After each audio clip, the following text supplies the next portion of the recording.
За сайн байцгаана уу? Та бүхэнд өнөөдрийн мэндийг хүргье. За Excel-ийн сайт Loan Excel гээд зээлийн загвар боловсруулсан байгаа. За иймээс энэхүү зээлийн загварыг хэрхэн яаж ашиглах тухай заавар зөвлөмжийг одоо та бүхэнд танилцуулах гэж байна. За Loan Excel гэсэн энэ програм буюу одоо Excel загвар маань үндсэндээ бол хоёр хэсгээс бүрдэж байгаа. За эхний хэсэг нь болохоор зээлийн тооцооллын хэсэг гэдэг энэ үндсэн Excel файл. За хоёр дахь хэсэг нь болохоор Excel-ийн гэсэн ribbon буюу нэмэлтсээс гэсэн хоёр хэсгээс бүрдэж байгаа. За энэ Excel-ийн ribbon маань болохоор home цэсний хажууд байрлаж байгаа. Энэ Excel-ийн ribbon төр үндсэндээ 12 ширхэг команд байгаа. За эхний команд нь болохоор loan transaction гэх команд байна. За энэ командаар бид нэр зээлийн гүйлгийг бол хийн. За loan reporting гэсэн командаар зээлийн тайлан гаргана. За greet count гэсэн командаар шинээр зээлийн дансвал үүсгэнэ. За delete account гэдэг байгаа. Энэ маань үүсгэсэн дансыг бол устгана. За go to transaction, go to charting, go to calculation, go to information гэдэг энэ дөрвөн цэс маань болохоор тухайн одоо зээлийн гүйлгээр рүү шилжих, эсвэл зээлийн график руу шилжих, зээлийн тооцоол руу шилжих, зээлдэгчийн мэдээлэл рүү одоо шилжих гэсэн ийм үүрэгтэй ийм дөрвөн команд байгаа. За loan data printing гэдэг энэ болохоор сонгогдсон зээлийн мэдээллийг хэвлэх ийм үүрэгтэй ийм команд байгаа. За loan data editor гэж байна. За энэ болохоор буруу хийгдсэн гүйлийг засаж залруулах, эсвэл зээлдэгчийн мэдээлэл зээлийн үндсэн нөхцөлийг өөрчлөх зэрэгт бол loan data editor гэсэн командыг ашиглаж засварлана. Харин loan data logger гэсэн командаар тухайн зассан мэдээлэл маань одоо хамгаалтгүй болдог учраас тэрхүү мэдээллийг хамгаалтанд авахын тулд энэ loan data logger гэсэн командыг ашиглана. За menu color гэдэг энэ маань болохоор Excel-ийн ribbon-ыг идэвхжүүлэх үүрэгтэй ийм команд байгаа. За өөрөөр хэлбэл Excel програмыг анхлан нээхэд эдгээр командууд манд идэвхгүй байдаг. Тэгээд идэвхгүй байгаа ч идэвхжүүлэхийн тулд menu color гэсэн энэ командыг өгөөд одоо эдгээр командыг бол ажилд оруулна гэсэн үг. За menu color командыг өгөхөд file install successful гэж байна. Тэгэхээр одоо эдгээр команд маань одоо идэвхжсэн байгаа гэсэн үг. За loan Excel гэсэн энэхүү загвартай ажиллахын тулд бид нэр жишээ ашиглаад та бүхэн тайлбарлавал илүү ойлгомжтой байна гэж бодож байна. За иймээс нэг жишээ ашиглая. За шинээр зээлийн данс үүсгэе. Эхлээд greet count гэдэг энэ командаар зээлийн данс амжилттай үүслээ гэж. За зээлдэгчийн овг гэдэг дээр нь бид нэр дурын нэг овг жишээ зохиогоод за дорж гэсэн нэртэй за зээлдэгчийн нэр нь Бат. За регистр нь за энэ төхөөгөө очиж CO 85 12 26 31 гэжээ. За утас нь бас зохиомжтой утас хийжээ. За энэ дээр нь адилхан зохиогоор утас тавьчихъя. За гэрээ хаяг нь Улаанбаатар. За сонгон хайхан дүүрэг гэх мэтлэн хороо гудамж байшингийн дугаарыг энэ дээр тавьж болно. За энэ зээлийн хэмжээ гэдэг бол бид нар өглөхгүй. Энэ автоматар өөрөө зээл олголт хийх үед энд автоматар олгосон зээлийн хэмжээ гарч ирнэ. За зээлийн хүүг жилээр оруулна. Жишээлбэл сарын 3% бол жилийн 36% байна гэсэн үг. За манай жишээний үед сарын 5% үедээ зээл байна. Энэ маань жилийн 60% болно гэсэн үг. За торгуулийн хувь хэмжээг бол хамгийн дээдлээ 20%-аар бол авдаг. За хүний график зөрчил алданг бодохгүй гэсэн хоёр сонголт байгаа. Энэ дээр нь эхний ээлжинд бодохгүй гэсэн сонголтыг хийжээ. За зээл олгох огноо гэдэг дээр нь 13 оны 10 сарын 9-ний өдөр зээл олгосон гэж байна. За зээл төлөлт дуусах хугацаа нь 5 сарын 20 2014 оных. За барьцаа хөрөнгө байгаа бол энэ дээр бичнэ. Барьцаа хөрөнгөний талаар бичиж өгнө. За манай жишээний үед машин гэж барьцаа байгаа үзье. За ингээд зээлдэгчийн мэдээлэл болон зээлийн ерөнхий нөхцөлийг бол тодорхойлжлоо. Одоо зээлдэгчтэйгээ зээлийн график тохирно. Өөрөөр хэлбэл хэдийн хугацаанд хэдийн хэмжээгээр энэ зээлийг төлж барагдуулах вэ гэсэн. За үүний тулд бид нэр go to chart гэх энэ командыг өгнө. Энэ командыг өгснөөр одоо зээлийн график хийх талбарт бол шилжнэ. За ингэ зээлийн график хийх талбарт шилжлээ. Одоо бид нэр зээлийн график оруулж байна. За хамгийн ихний олголт маань 10 сарын 9 2013 оны. 13 оны 10 сарын 9 зээл олголт хийсэн. 4 сая төгрөгийн зээл. За энэ 4 сая төгрөгийн зээлийг 11 сарын 20 2013 оны. 12 сарын 20 2013. За 1 сарын 20, 2 сарын 20, 3 сарын 20, 4 сарын 20, 5 сарын 20 гэсэн энэ хугацаанд төлж дуусгана. За зээлийн хэмжээ нь болох дээр 411 мянган төгрөг төлнө 1 сарын 20-нд. За 2 сарын 12 сарын 20-нд болох дээр 511,550 төгрөгийг төлж барагдуулна. За 1 сарын 20-нд 531,998,42 төгрөгийг төлнө. За 2 сарын 20-нд болох дээр 559 485 төлнө. За 3 сарын 20-нд 528,321,46 төгрөг төлж барагдуулна. 598,485 гэж. 321. За 4 сарын 20-нд 619,305 цэг 01 төгрөгийг төлж барагдуулна. 5 сарын 20-нд 768 340 цэг 11 гэсэн. Энийг хотлоо авчтай. 768 340 цэг 11 гэсэн энэ дүнгээр ийм графикийн дагуу зээлээ төлж барагдуулнаа гэж зээлгчээ тохирсон байна. За одоо зээлийн график оруулчлаа. Одоо бид нэр зээлийн гүйлийг хийж эхлэе. Зээл олголтын гүйлийг. Үүний тулд go to transaction гэсэн энэ командаар зээл олгох талбар руу шилжнэ. За зээл төлөлт хийх тэгээ нэг зээл олголт хийх гэсэн сонголтыг хийж өгөөд энэ дээр 10 сарын 9 2013. За энэ дээр 4 сая төгрөг олгосон. За энд 2013 цэг 10 цэг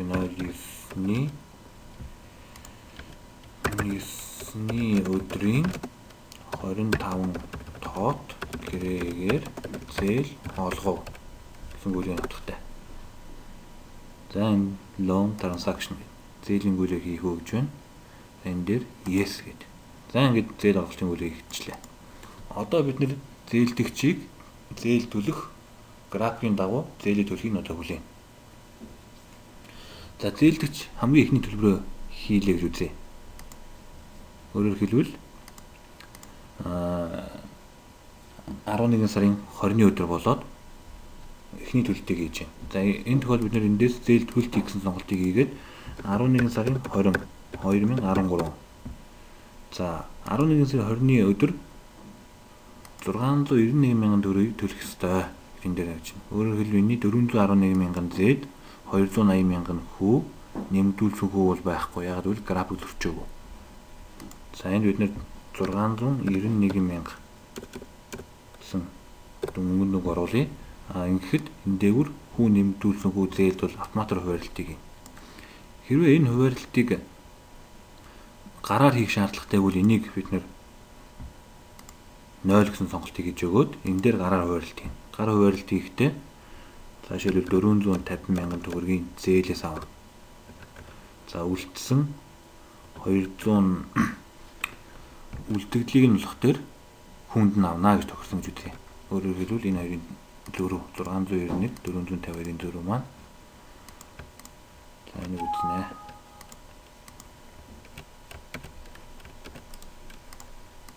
$450 мянга. Тэгвэл 241 мянгагийн хүнд нь авна гэж тохирсон. 241 1 2 3 ингэж тохирч болно.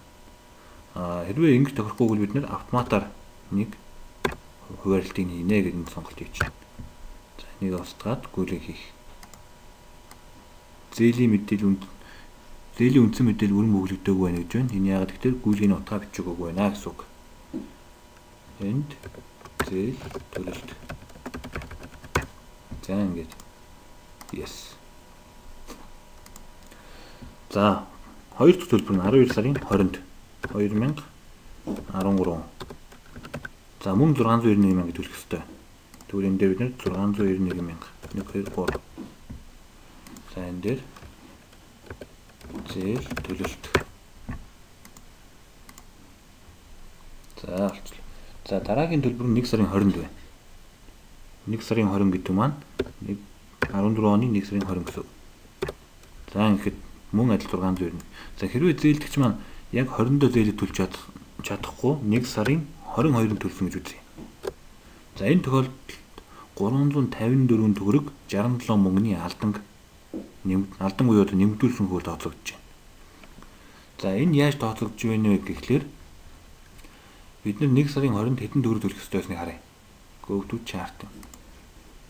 1 сарын 20-нд 531 мянган төгрөг 998 төгрөг төлөх ёстой байсан. За, энэ маань за, үүний жилийн хүүн болох дээр энийг үржүүлдэг нь за 60% гэж байна.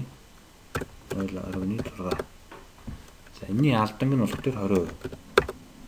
За, энэ бүтэн жилийн алдан гэсэн үг. За, энийг хоод нь 360 төгрөг. Нэг өдөрт 177 төгрөгийн алдан төлнө. Тэгэхээр маань нүн 2 хоног хоцорсон учраас энийг 2-оор үржүүлж байна. 354 66 гэж. Ингэж гарч байна. 354 67. За, тэгвэл одоо энийг бид нэр энэ төлөлтийг хийлгэе. 701 612 зэрэг 84. За, ингээд зээл төлөлт хийв. За, ингээд зээл төлөгдчихлоо. За, одоо тэгвэл бид нэр юуг харъя? Зээлийн тооцоолол харъя. 1 сарын 22-ны байдлаар 1 сарын 22 гэж өгнө талбар дээр бичээд go to calculation гэсэн энэ команд юу вэ? За, ингээд зээлийн үндсэн тооцоололууд энэ дээр харагдаж байна. 1 сарын 22-ны байдлаарх зээлийн хүний тооцоолол нь энд байж байна. Өөрөөр хэлбэл жоохон сааралтсан, дэвшир өнгөн сааралтаад үндсэн тоонууд нь боолдоор бичигдсэн харагдаж байна. За, 1 сарын 22-ны байдлаар үндсэн зээлийн үлдэгдэл 2,545 мянга байна. За, хүүний үлдэгдэл байхгүй байна. Нэмэгдүүл хүүний үлдэгдэл байхгүй. Зээлийн графикт үлдэгдэл 2,545,451 төгрөг байх ёстой гэж харагдаж байна. Өөрөөр хэлбэл зээлийн график төрчил одоо байхгүй байна. Байхгүй болсон байна гэсэн үг. За, go to transaction руу очиод одоо үлдсэн гүйлэмдээ чинь 2 сарын 20-ны төлбөр төлье. 682,515,16. За, зээлийн төлөлт. Зээлийн төлбөр. За, одоо 3 сарын 20-ны 3 сарын 20-ны гүйлийг хийхдээ огноог нь андуураад гүйлийг хийсэн гэж үзье. 3 сарын 21 гээ. Уул нь 20-нд хийх ёстой байсныг 21-нд хийсэн гэж андуураад хийсэн. За, энэ тохиолдолд гүйлийг хийчих. 694 509 28. Зээл төлөлт. За, 20-нд хийх гүйлгийг 21-нд хийчлээ. Одоо тэр энэ гүйлийг яаж засах вэ гэсэн асуудал гарна. За, энэ гүйлийг засахын тулд бид нэр тухайн засах гүйлгийн нэг огноог сонгоод loan data editor гэсэн команд юу вэ? Гүйлийг засах уу гэхээр нь yes. За, одоо ингээд нэгээд delete. За, энэ гүйлийг устгахчлаа. За, одоо энэ дээр 3 сарын 20 гээд зөв гүйлийг шивж өгье. 690,999 90 мөнгөтэй. 690,999 90. За, энэ дээр зээл төлөлт. Гүйлийг их. За, ингээд 20-ны байлаа. За, 4 сарын 20-нд үндсэн зээл маань энэ харагдаж байна. Үндсэн зээлийн үлдэгдэл нь сая 387,645 төгрөгийн үлдэгдэл байна. Үүнээс 4 сарын 20-нд 691 мянгаыг төлөх ёстой гэж. За, тэгвэл 691 мянга. 1 2 3. За, гүйлийг хий. Үндсэн мэдээлэл гүйлийг нутгаа бичээг байна. Энд зээл төлөлт. За, ингээд оруулаа. За хамгийн сүүлийн гүйл 5 сарын 20-нд 768,000 төгрөгийн зээл үлдсэн. Нийтдээ 806,757 төлнө. 5 сарын 20-нд 806,757,12. За энд зээл төлөлт.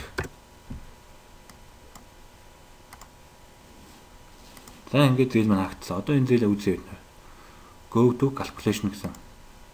5 сарын 20-ны байдлаар зээлийн үлдэгдэл 0, хүүний үлдэгдэл 0, нэмэгдүүлсэн хүү 0, графт үлдэгдэл 0.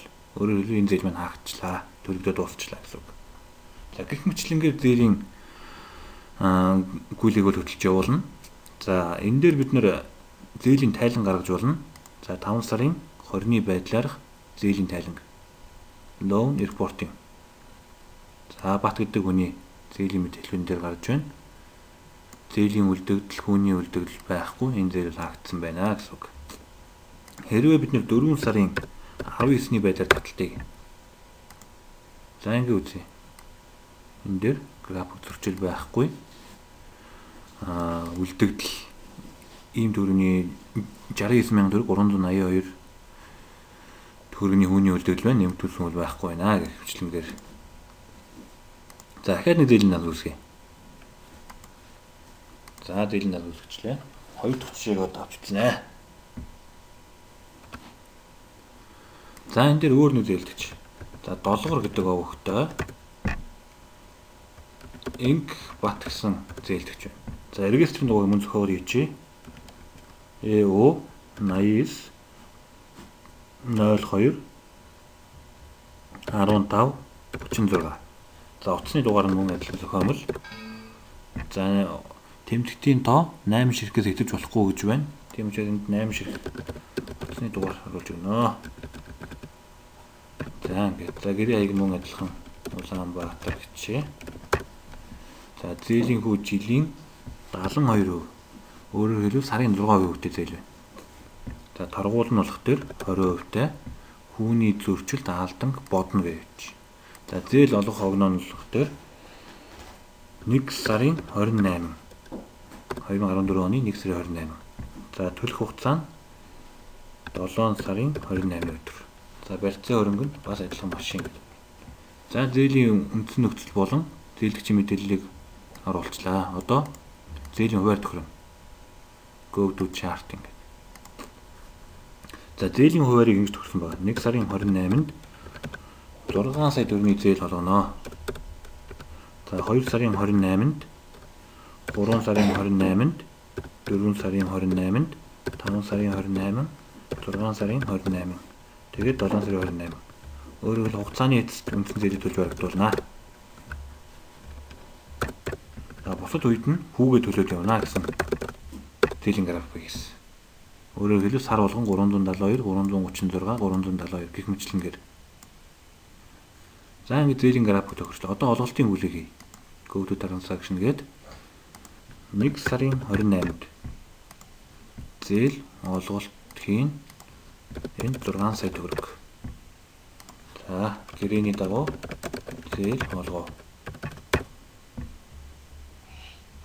За энэ дээр зээлийн гүйлийг хийх үү гэж байна. Yes. За зээлдэгч маань 2 сарын 28-нд зээл төлөлтөөс хүүний зээл төлөлт хийсэн. За 372,000 төгрөг төлнө гэж. 2 сарын 28-нд. За энд бид нэр 372,000 1 2 3. За ингэж хүү төлөлт суудахтаа гэж. Хүү төлөлт. За ингэжлээ. За дараагийн төлбөр нь 3 сарын 30-нд нэмэгдүүлсэн ороод ирж байна. Яагаад вэ гэхээр энэ зээлдэгч маань 3 сарын 28 төлбөр хийх ёстой байсан. За тайлангаас харчих болно. Хэзээ яаж төлбөр хийх юм. За жишээлбэл 3 сарын 25-ны өдрөөр мэдээлэл татъя. Loan report.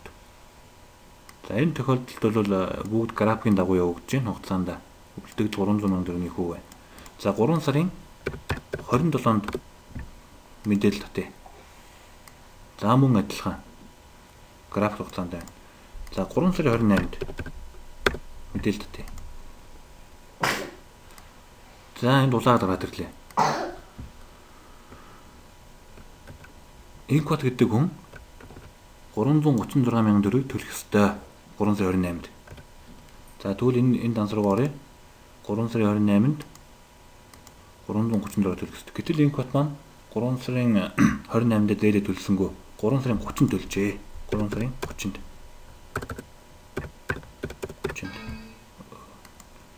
3 сарын 30. За 364,800 төлөх ёстой. Хүүд алдан нийлээд. За тэгвэл энэ дээр төлөвлөж 364,800. Энэ дээр зээл төлөлт. Зээл чи хүү төлөлт. За ингээд кэш. За ингээд явж дараагийн төлбөр нь 3 сарын 4 сарын 28 төлөх ёстой. Зээлийн график харъя. 4 сарын 28-нд хүүнээс төлөх. Гэтэл нөхөр 5 сарын 3-нд төлжээ.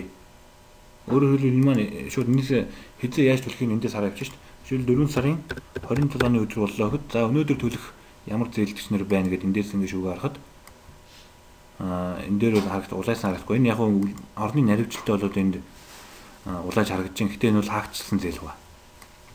За бусад юм харагдахгүй байна. Төлөлтүүд нь. За тэгвэл 4 сарын 28-нд.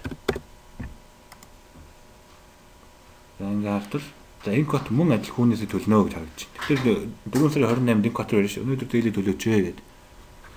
За гэтэл энэ код маань 4 сарын 28-нд зээлээ төлж чадсангүй. 5 сарын 3-нд зээлийн төлбөр хийж. За тэгвэл энэ дээр бид нэр зээл төлж байгаа өдрийг мэдж өгнө.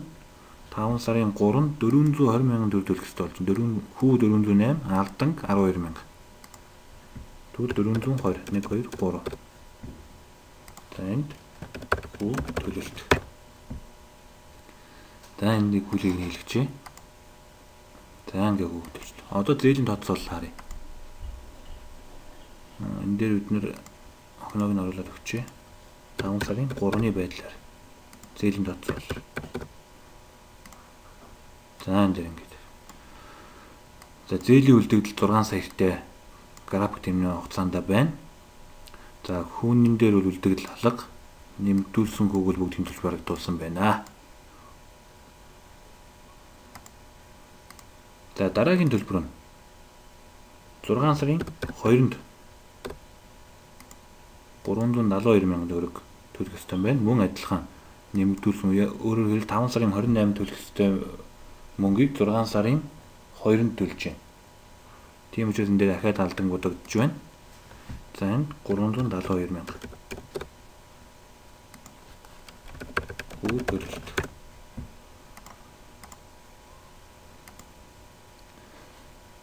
За 8 сарын 9-нд дараагийн төлбөрийг хийжээ.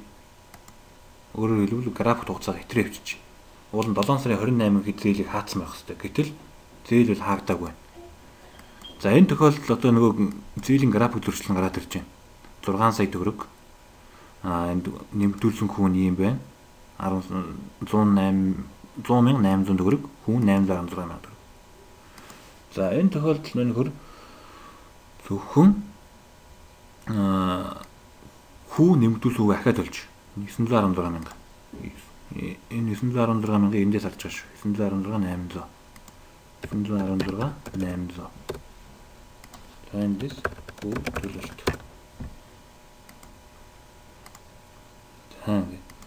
За эцсүүлд 11 сарын 12-нд хамгийн сүүлийн төлбөрийг хийсэн.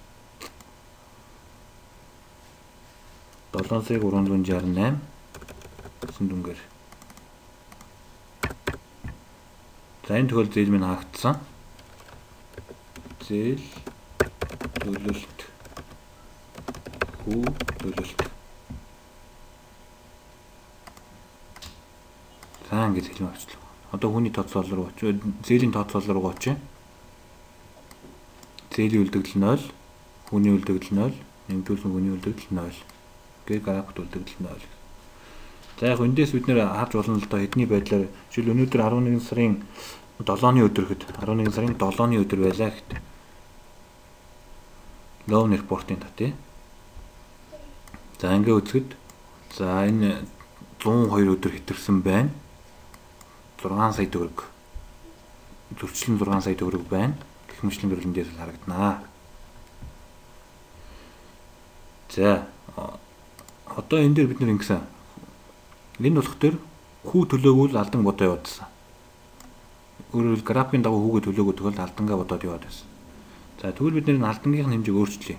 Go to information гэдэг. Хүүний зөрчил алдан бодохгүй гэсэн сонголт хийж бай. За энийг засахын тулд бид нэр loan энэ мэдээллийг сонгоод loan data editor нүгтэй yes. За энэ дээр бид нэр бодохгүй гэдэг. За ингээд сольсны дараа энэ маань хамгаалтгүй байгаа. Энийг хамгаалтанд оруулахын тулд loan data locker гэсэн команд юу гэнэ. За ингээд үзье. Хамгаалтанд орчих.